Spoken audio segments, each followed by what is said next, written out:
os dois últimos jogos, né? Um empate fora de casa nos acréscimos com o time que está no G4. Hoje, o gol da vitória nos acréscimos também. O que esses dois últimos jogos representam para vocês? Boa noite. Com o número de tempo de interrupções, o jogo ele tem gerado, e quase que todos os jogos, em torno de 100 minutos. Não são 90, se tu pega primeiro e daí para mais. E a preparação é para esses momentos todos, momentos que são decisivos. E o que deixa feliz, o que me deixa feliz enquanto técnico, é muito fácil vencer um jogo quando tu tem uma equipe rodada, jogando há 6, 7 meses juntos, que é o mínimo. Se vai na Europa, os caras falam que precisa de 2, 3 anos, né? Que vamos adaptar. Tem 6, 7 meses ela jogando, essa equipe mesmo, ela rodando, ela vai para um jogo onde tem alternativas e vence. A outra, em um orgulho muito grande, e isso é externado ao torcedor que deu apoio, isso é externado aos atletas, em que há uma série de adversidades no início e durante o jogo. E o desempenho te faz gerar com que ele tenha uma vitória num jogo extremamente difícil, com essa e com a utilização de uma série de jogadores importantes, porque equipe vence. Esse é o orgulho maior. Boa noite, Tite, Kleber, Rodrigo Cerqueira, TV Globo. São muitos desfalques por conta de convocação para a Copa América, lesões. Hoje um jogo difícil, alguns jogadores não conseguiram render tanto quanto em outras partidas, mas mesmo assim o time lutou até o final. E a sua comemoração chamou muita atenção, Tite, no final do jogo, comemoração com jogadores no gramado, até de uma forma mais contundente do que você costuma comemorar. Queria que você falasse um pouco sobre isso, sobre essa explosão de comemoração e de onde o Flamengo está tirando tanta força diante de tantas adversidades no momento decisivo da temporada, pela sequência que vem pela frente. Talvez a metáfora que eu tenho usado de lutar, ela seja jogar também. Jogou muito o segundo tempo, mas jogou muito. Engoliu o primeiro tempo, teve dificuldade. Bastante. Mas agora o lutar jogou muito. E ela teve uma alma, um espírito que ela vem, por vezes, irradia do torcedor para dentro do campo, nas ações que o atleta faz dentro do campo para fora. E esse unir de forças ela faz ter nesses momentos e nesses 100 minutos.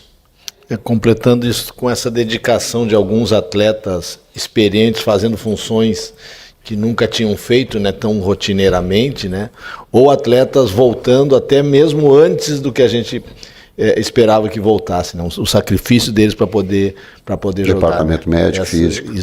A gente parabenizar o departamento médico, o departamento físico pelo retorno, mas principalmente os atletas se proporem, né, a antecipar um pouquinho dentro do processo, né, até correndo algum risco, né? Então isso vem da alma, né, do atleta, vem daquilo que a gente trabalhou nesse momento muito difícil. No último jogo a gente estava sem 10 atletas, né?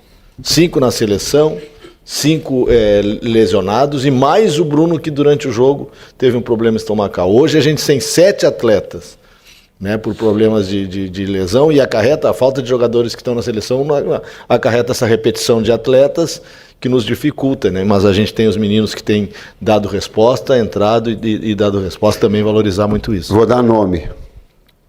BH, em condições normais, não tinha condição de iniciar o jogo contra o Atlético.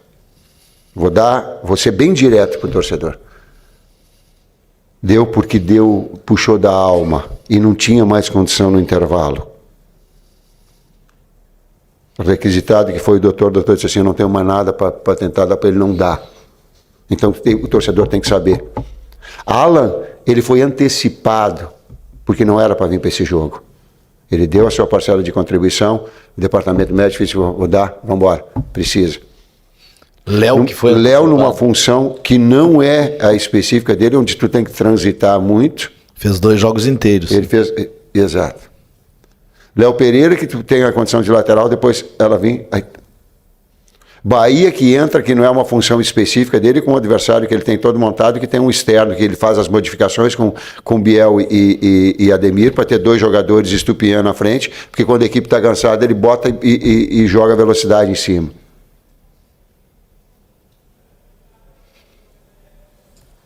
Eu esqueci mais de algum, mas enfim, de atletas que tenham o torcedor precisa saber. Senão, atrás do bastidor, não. Ele precisa saber. Tite, Kleber, boa noite. Aqui, Thiago Lima, do GE. Tite e Kleber também, se quiser responder. Com tantos desfalques assim no time, se a gente pegar o jogo de hoje e o jogo contra o Grêmio, que foram aqui no Maracanã, o Flamengo teve menos posse de bola. Dá para dizer que o Flamengo, com tantos desfalques assim, ele está encontrando um jeito diferente de jogar, usando mais a transição, se vocês concordam com isso. E também só pedir para Tite, se você pudesse explicar a substituição do Lohan hoje. Obrigado. Duas formas. Uma que ela é de velocidade, se der espaço não vai nos controlar, porque é muita velocidade e qualidade dos lados. Vai ter mais posse de bola, mas não vai conseguir nos controlar. Nós vamos criar oportunidade. É inevitável, como aconteceu hoje. E o número de oportunidades mais vivas, mais claras. Quando tu tem um articulador do lado, aí tu tem mais jogo. Uma ou outra. Das duas formas a equipe se encontrou. E? Substituição do Lohan. Dois homens de frente agudo, que faz uma flutuação, porque o primeiro meio-campista deles, a pergunta é tática, o primeiro meio-campista deles, ele faz uma iniciação e faz, por vezes, entrada no meio dos dois zagueiros para fazer essa articulação, e porque é uma equipe completa e muito boa equipe. Posse de bola, muito boa. Daqui a pouco ela não tem a transição, mas numa equipe tu não vai ter tudo. E quando tem o Gabi que pode ser jogado dessa forma, tu tem dois jogadores agudos, agressivos, de combinação curta, de último terço do gramado. Então, tu fica com essa opção. Professor Kleber, boa noite. Guilherme Xavier, da Trivela. Queria voltar um pouco na questão que o colega aqui comentou sobre as reações de vocês depois do gol. Tem uma reação muito legal do Rossi viralizada aí nas redes sociais. Você correu, conseguir pegar até num vídeo você abraçando o Gabigol de maneira efusiva lá perto da torcida, todo mundo. Eu sinto que nessa temporada vocês já viveram momentos técnicos até um pouco melhores, como no Campeonato Carioca. Mas queria perguntar para vocês se esse é o momento que vocês sentem o grupo mais unido, mais fechado por um objetivo. Falando em termos de desempenho, o segundo tempo foi tudo isso que tu fez, igual o Campeonato Carioca ou mais, no segundo tempo.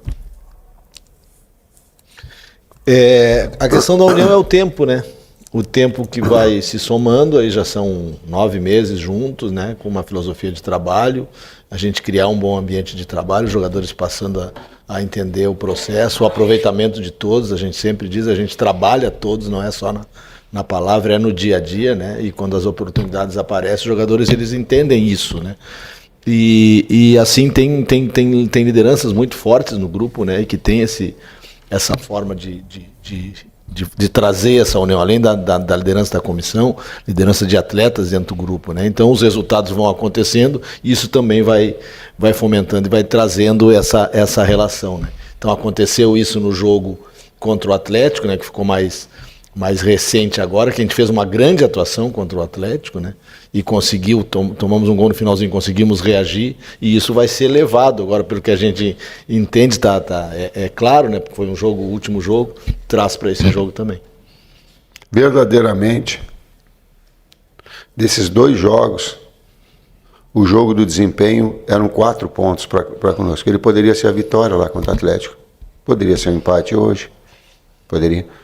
Mas com a devida ressalva de que as grandes oportunidades, ou não de posse de bola, mas de transitar, as vivas, claras, limpas, difíceis, foram a grande maioria nossa. Tite, Kleber, boa noite. João Pedro Fragoso, Jornal Globo, parabéns pela vitória. Ainda falando sobre a estratégia traçada para o jogo de hoje especificamente, acho que em 2024, aqui no Maracanã, eu acho que foi a primeira vez que nós vimos o Flamengo adotar uma postura inicial um pouco mais defensiva, apostando nessas transições rápidas pelas pontas, como você falou. Até o Davi Luiz, depois da partida, falou um pouco sobre isso, sobre essa estratégia diferente, também por méritos do Bahia. Eu queria te perguntar se essa estratégia foi traçada já nos treinos durante a semana ou se você teve que recalcular a rota pelas circunstâncias que o jogo foi se apresentando ali. E dentro disso também eu queria te perguntar até onde os desfalques te fizeram traçar essa estratégia. Hoje você não teve 4 meias do início da partida, 1 por lesão, que era o Igor Jesus, e 3 por convocação. O Alan, como você falou, também não tinha condições de iniciar. Então até onde os desfalques te fizeram traçar essa estratégia, que depois no segundo tempo, principalmente com a entrada do Alan, a gente viu um Flamengo mais dominante ali. Obrigado. Vai lá, Cléber. A estratégia não foi essa, né? A estratégia, a gente tem as nossas 3 marcações nas 3 alturas, né? Na pressão alta, na pressão média, na pressão baixa. A qualidade do Flamengo, a boa troca de passe pelo setor de dentro, né? Que o Flamengo usa bem com 5 meio-campistas, e eles conseguiram trabalhar bem essa bola. A gente teve um pouco de dificuldade no primeiro tempo, apostou nessa velocidade de saída, o jogo se colocou assim, e no segundo tempo uma retomada diferente com a entrada do Alan e o Gerson pelo lado, para a gente ter mais um controle dessa posse, né? Mas dificulta aquilo que a gente fala. Um time pronto como o do Bahia e um time que a gente vem tentando arrumar a cada jogo por esses desfalques, né, dificulta um pouco, mas o entendimento dos atletas, principalmente no segundo tempo, fez com que a gente elevasse o nosso número de finalização e aumentasse a nossa posse também. Didaticamente e taticamente falando, nós marcamos na altura da bola. Para terem tiro de meta, marca alto. Conseguiu sair jogando e furar um primeiro bloqueio, compacta atrás da linha da bola, pressão média. Conseguiu furar esse bloqueio, está numa transita e retorna e marca baixo. Essa é a ideia. Tite, Kleber, boa noite, Igor Siqueira do UOL. A experiência de vocês em pontos corridos, a gente sabe, né, quanto vocês já ganharam nesse tipo de campeonato, o quanto que vitórias como a de hoje, até o empate contra o Atlético passado, né, dizem respeito a times campeões. E jogando um pouco para frente contra o Fluminense domingo, óbvio, vocês vão dizer que não pensaram ainda talvez na estratégia, mas como encarar um cenário de um clássico em que um time é o líder do campeonato, Flamengo no caso, e o outro, sabendo o potencial que o Fluminense tem, mas é o lanterna no momento? O Fluminense é o atual campeão da Libertadores. A gente pode colocar dessa forma também. Depende de como o enfoque a gente possa colocar. O Flamengo, ele é um campeão da Libertadores e está liderando o campeonato, campeão carioca. Também depende qual é o recorte, a gente escolhe o recorte. O que é um grande clássico? Um grande clássico que, infelizmente, a gente joga com um dia a menos de descanso que o Fluminense. Isso é uma situação que eu vou pedir para o Kleber para não falar. Tem uma parte que ela é diretiva. Essa é uma situação que depois... E eu vou falar direto para ele. Para o Júlio Avelar, que é o cara responsável do calendário, para ele cuidar direitinho na sua atividade da organização e de tempo de descanso das equipes. Tem atletas, tem pessoas, tem seres humanos que daqui a pouco, com menos de 72 horas, vai estourar. Vai estourar a lesão. Vai estourar um joelho. Vai estourar um tornozelo. Prejudica todo o clube, prejudica uma campanha, prejudica o atleta individualmente. Cuidado. Vou dar de novo o nome. Júlio Avelar, cuidado com a tua atividade. Faça as coisas corretas. Boa noite, Tite. Fernando Silva, Rádio Sintonia Esportiva. Eu creio que antes da Copa América começar, acho que tinha uma preocupação de vocês com a questão dos desfalques, que vocês já sabiam que teriam, e vocês conseguiram encontrar soluções positivas. A gente viu nos últimos 3 jogos, com 2 vitórias e um empate do Flamengo, e o time jogando bem. Eu gostaria de saber como vocês avaliam esses 3 últimos jogos, com essas soluções positivas que vocês encontraram, e se existe em vocês ainda alguma preocupação nesse período da Copa América, tantos desfalques assim na equipe. Obrigado. A preocupação a gente citou e a gente sempre trabalha pensando no próximo jogo, né? Então hoje amanhã descansar esses atletas, Pensar na estratégia, pensar em que time a gente vai colocar, ver as condições, a avaliação do departamento médico e do departamento físico já amanhã, porque tem um treino só no sábado, né, para a gente poder preparar para o domingo. Em que condições está isso? Agora, a questão positiva é isso que a gente falou antes, né? Tem muitos jogadores dando resposta positiva, mesmo fora das suas posições. Jogadores da base que estão surgindo e que estão dando respostas positivas, né, no pouco tempo que entram, às vezes até num jogo inteiro, né? Então a gente está feliz com isso, né? Foi colocado antes. Muito feliz com os meninos e muito feliz com os jogadores mais experientes que têm atuado fora de posição. Colaborado muito com isso. Professor Kleber, a última pergunta aqui atrás, e o gerente de futebol Luiz Carlos vai dar um pronunciamento após a resposta do Tite e do Kleber. Boa noite, Tite. Boa noite, Kleber. Sidão Marinho da Litoral News. A gente vê uma sinergia muito grande entre a arquibancada e o campo, a torcida e o time. É uma torcida que tem gostado de ver o time jogar. Aquele resultado que o Flamengo conseguiu no finalzinho contra o Atlético parece que trouxe pro lado do torcedor uma expectativa muito grande, uma confiança que o time faz aquilo que o torcedor quer. É um Flamengo dentro de campo, de raça, de vontade e que vai para cima o tempo inteiro. Hoje, depois do jogo, o torcedor ficou cantando por muito tempo, os jogadores festejaram no campo de jogo. Como vocês veem esse momento, tendo em comparação com aquele momento que a gente teve, onde o torcedor protestou, onde o torcedor na arquibancada cobrou da equipe, e que esperou esse momento agora ver uma evolução, um time que joga bem e que comemora com a torcida. Obrigado. Isso eu vou deixar para ti. Tu foi lá comemorar junto com os atletas, te emocionou. Eu fui pedir agradecer ao torcedor do apoio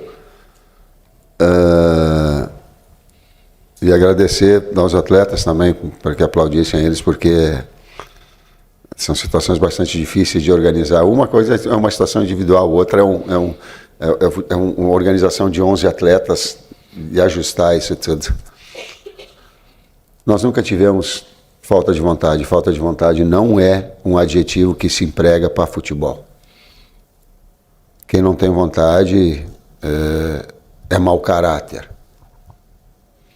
Ou por vezes é uma equipe que ela é melhor, por vezes tecnicamente ela está superior, por vezes emocionalmente ela está, por vezes ela está pressionada, por vezes ela não está coordenada. Existem outros adjetivos. Nós estamos num nível bastante elevado, para usar um termo assim, que ele é... falta de vontade de vagabundo, que não quer trabalhar. Traduzindo, isso não. Quando usa esse adjetivo é porque falta caráter em quem faz, ou falta enxergar um contexto todo que tenha isso. E a manifestação do torcedor de carinho, de gostar, claro, nós temos que compreender. Não é agora, porque nós vencemos, que ele vai dizer que está tudo bom, não. Tem situações que precisam ser melhoradas. Está claro. Primeiro tempo tem que ajustar mais, por quê? Porque deu muita posse. Poderia ter sido o ajuste, uma marcação melhor, poderia ser feita já no primeiro tempo, a pessoa no segundo tempo, o ajuste, e não é porque venceu que tem isso. Então a gente tem essa coisa. Senão a gente fica assim, venceu, tem vontade e tem garra, e honra o coisa. Aí perdeu. Não. Se nós tivéssemos perdido o jogo contra o Atlético, a equipe jogou muito lá. Tem o jogo do desempenho e tem o jogo da efetividade. Vou adiantar mais. Assisti Boston, final contra Dallas,